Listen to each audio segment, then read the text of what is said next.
सब? उम्मीद करती हूँ सब ठीक होंगे।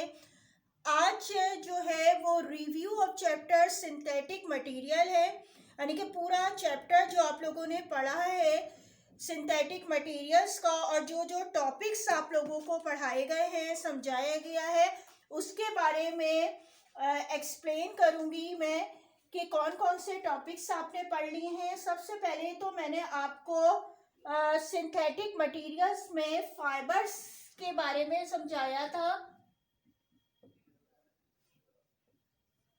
फाइबर्स के बारे में आपको बताया गया था कि फाइबर्स जो होते हैं वो क्या है, थ्रेड है, काइंड है, थ्रेड की एक काइंड है, और ये स्ट्रॉन्ग होते हैं, फ्लेक्सिबल होते हैं, और जिससे मुख्तलिफ किस्म की चीज़ें, कपड़े बनाए जाते हैं, नेट या मुख्तलिफ किस्म की मटेरियल्स को बनाया जाता है। इसके बाद मैंने आपको टाइप्स ऑफ फाइबर्स बताए थे कि 2 टाइप्स की फाइबर्स होते हैं। एक बताया गया था फाइबर्स में कि जो कहलाते हैं जो नेचुरल फाइबर्स होते हैं, और दूसरे आपको बताया गया था एक होते हैं सिंथेटिक फाइबर। ठीक है, सिंथेटिक फाइबर के बारे में बताया गया था। सिंथेटिक फाइबर के बताया था कि सिंथेटिक वो होते हैं जो मैन मेड होते हैं, जो कि इंसान बनाते हैं, मैन बनाते हैं। वो जो फाइबर्स होते हैं वो सिंथेटिक, और जो नेचुरल होते हैं वो कुदरती तरीके से जो हमें मिलते हैं नेचुरल फाइबर्स आपको बताए गए, जैसे कॉटन है, वूल है, सिल्क है, ये आपको बताया था नेचुरल फाइबर्स हैं। और सिंथेटिक जो फाइबर्स हैं जो कि मैन मेड होते हैं, जैसे रेयॉन के बारे में, पॉलिस्टर, नायलॉन की इसकी एग्जाम्पल्स आपको समझाई गई थी। फिर इसके बाद मैंने आपको एडवांटेजेस बताई थी सिंथेटिक फाइबर्स की।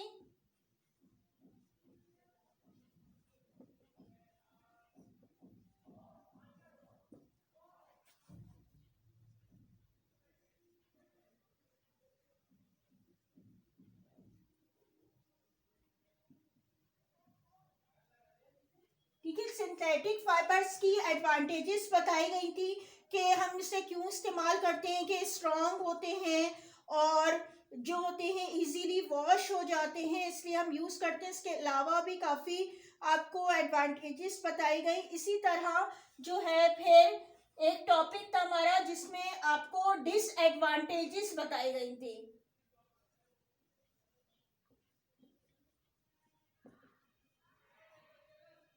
ठीक है, डिसएडवांटेजेस ऑफ सिंथेटिक फाइबर्स को एक्सप्लेन किया गया था कि हम इसको क्यों नहीं यूज़ करना चाहिए, कम यूज़ करते हैं, जो नहीं यूज़ करते वो क्यों नहीं यूज़ कर रहे, क्योंकि ये जो होते हैं स्वेट को, आपके पसीने को एब्जॉर्ब नहीं कर सकते हैं, क्योंकि इनमें एयर पास नहीं होती है, और ये हाईली टेम्परेचर में, यानी कि इनको आयरन वगैरह किया जाए तो ये डैमेज हो जाते हैं।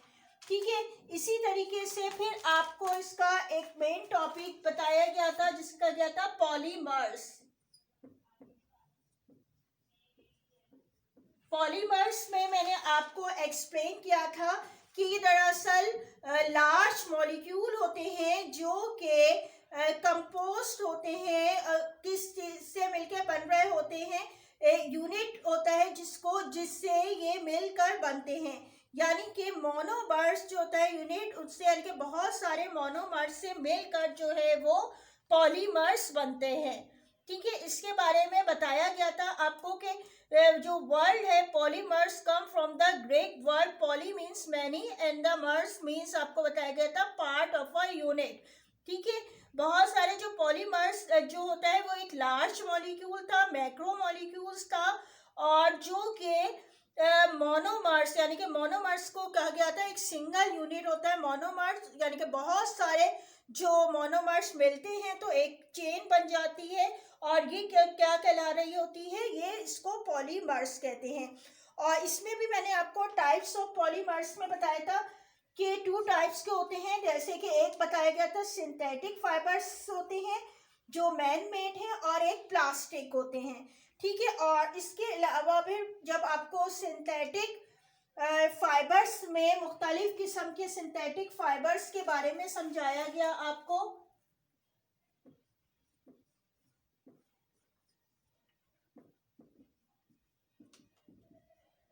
सिंथेटिक फाइबर्स में आपको काफ़ी एग्जाम्पल्स मैंने बहुत डिटेल में बताई थी, जैसे रेयॉन के बारे में बताया गया था। ठीक है, रेयॉन को जो बताया गया था विस्कोस रेयॉन और आर्टिफिशियल सिल्क भी कहा जाता है। फिर उसकी प्रॉपर्टीज और यूजेस वगैरह एक्सप्लेन किए गए थे। फिर नायलॉन के बारे में बताया गया और इसी तरह पॉलिएस्टर के बारे में एक्सप्लेन किया गया था आपको।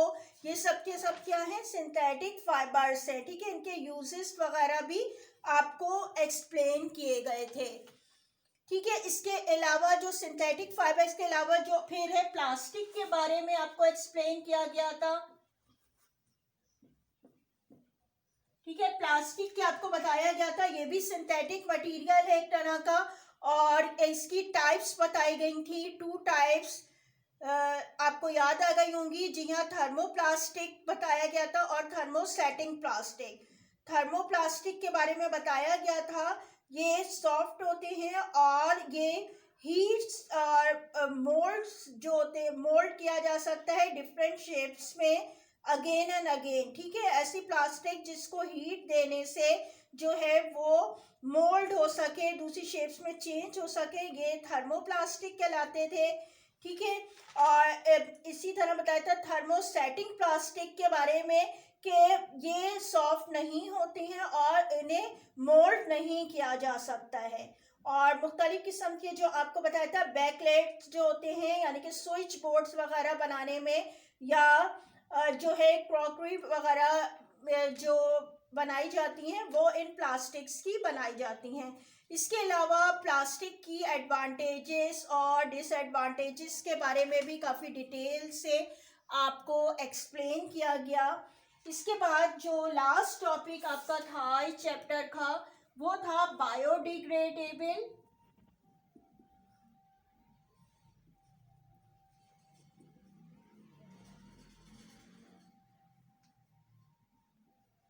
And non biodegradable.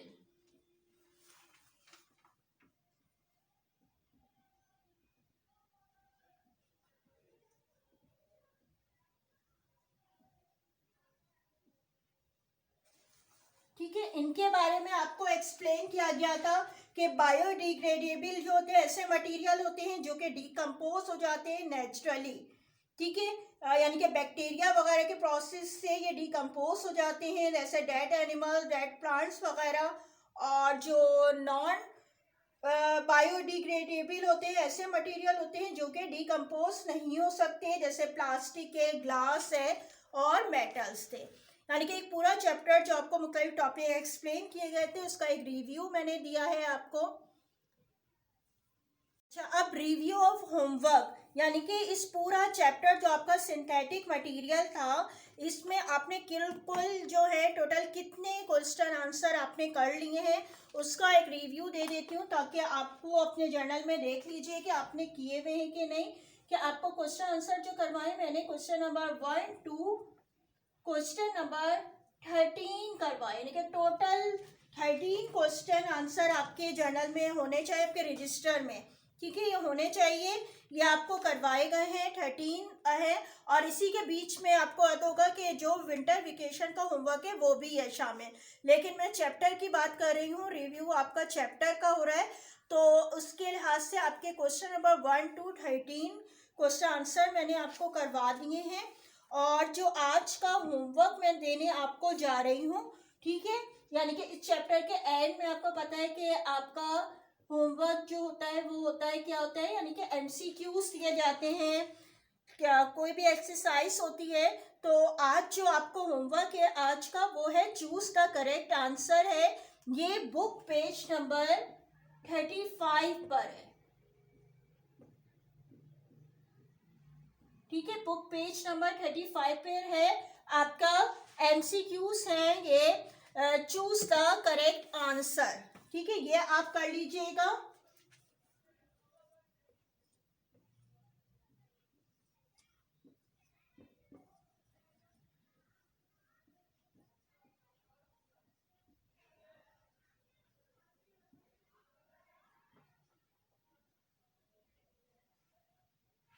ठीक है। चूज द करेक्ट आंसर आपके बुक पेज नंबर 35 पे है, यानी कि इस पूरे चैप्टर में आपको क्वेश्चन नंबर 1 to 13 करवाए गए हैं और एक हो जाएगा ये आपका चूज द करेक्ट आंसर, या इसको एमसीक्यूज कह लें। ठीक है, ये आपका आज का जो है वो होमवर्क है और इस पूरे चैप्टर का एक रिव्यू भी था, यानी कि पूरा चैप्टर आपका ये कंप्लीट हो गया है सिंथेटिक मटेरियल का।